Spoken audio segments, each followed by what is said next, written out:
Hello and welcome to Blue Max on the Commodore 64, and this is a very early game, as you can see, 1983. And let's change some of the settings. I prefer to have gravity off and I prefer pilot control. Right, let's get started. Right, you take control of this little plane, and the aim of the game is to well, it's supposed to be you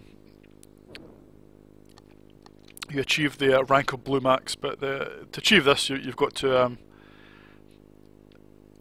progress with the game, and you do this by destroying flashing blue targets. Now these can be flashing blue planes, or an indicated building, or a car. But there's a plane, so we're too late now, or are we?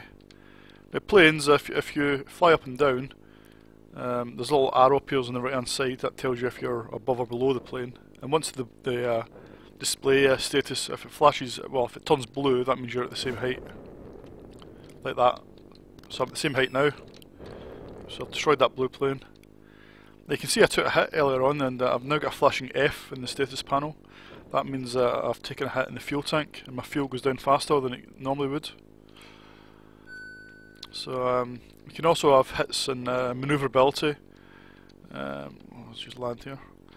Manoeuvrability, you can hit in your gun, your main gun, and a hit in your bomb bay.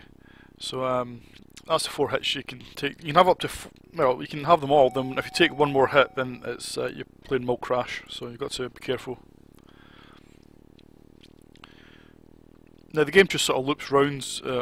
I think there's maybe about 3 stages, and it just loops round until you've destroyed a sufficient amount of flashing targets. I'm not quite sure how many. It's normally about 3 or 4, I think.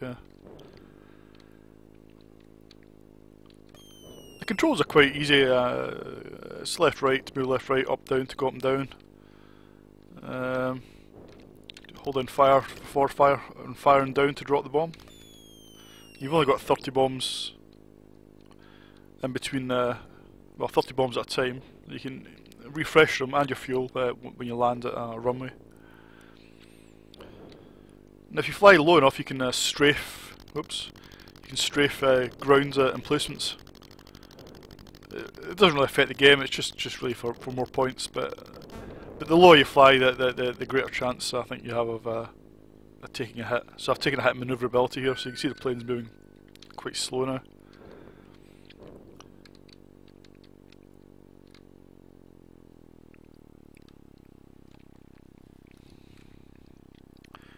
Now this is probably one of the earliest games I played on the C64 back in the day, and yeah, I've always quite enjoyed it back then. I mean, I haven't played it for a while now, but it's still quite a good, fun game to pick up and play. I mean, that's quite okay. So I've made it to stage 2 here.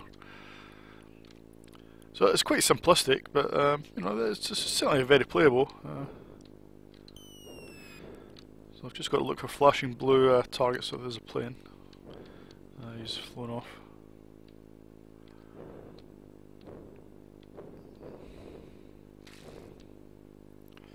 Now you only get the 1 life, so it's important. Obviously. Don't fly recklessly.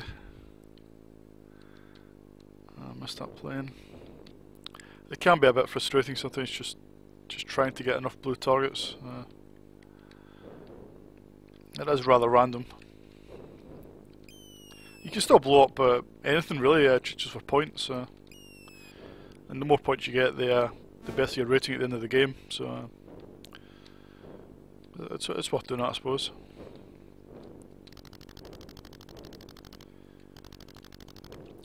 What will happen here is I'll land, and then the game just restarts this stage again because I haven't destroyed enough blue targets.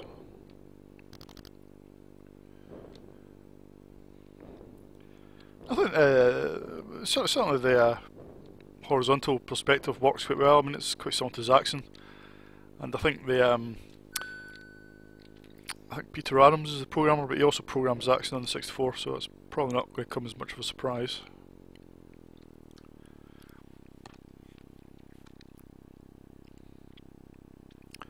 I normally park on the right hand side of the runway just because sometimes planes like to bomb the middle of the runway.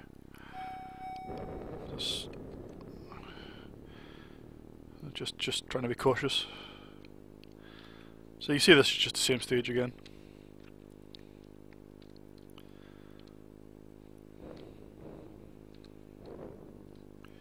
Now you do get blown a bit by wind sometimes. A W will appear where it says P at the moment. That means there's some heavy winds. It does blow you around a little bit. Like now. Oh, missed that one.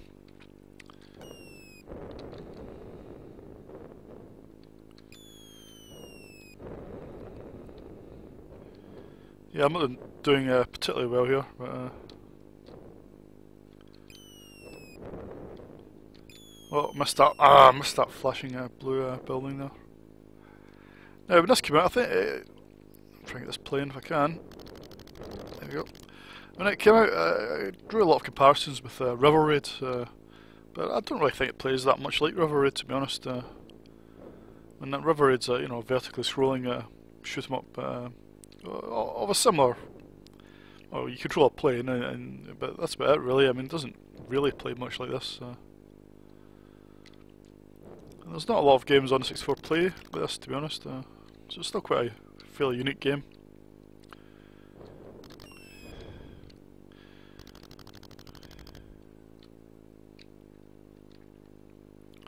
Yeah, I think the graphics are okay. They're fairly functional, but you know they do the job. I think the sound effect's quite good. I quite like the plane sound effect. The little cannon sound effect. I think the sound effects are actually quite smart. There's a little tune on the title screen which is okay. It's of its time.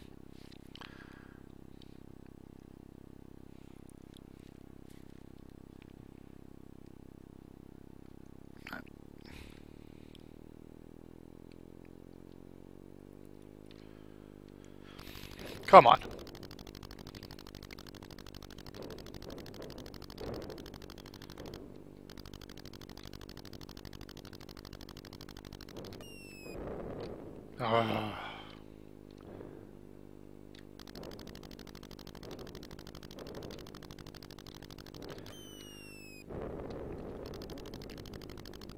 Yeah, what will I rate this? Well, to be honest, it's tempting just to rate it down because it looks a bit old and creaky, but actually I think it plays really well, even now. Yeah, I'll give this. I'll give this 8 out of 10. I think it's still quite a good game. There's certainly very little wrong with it. I think maybe it's just it's a little short. Once you know what you're doing, it doesn't take long to complete the game, but it's still quite good fun to pick up and play. So yeah, I think that's a fair enough score. Yeah, 8 out of 10 I think for Blue Max. Old, but yeah, bit of a classic I think. Yeah, not bad at all. Right, I'll see you in the next video.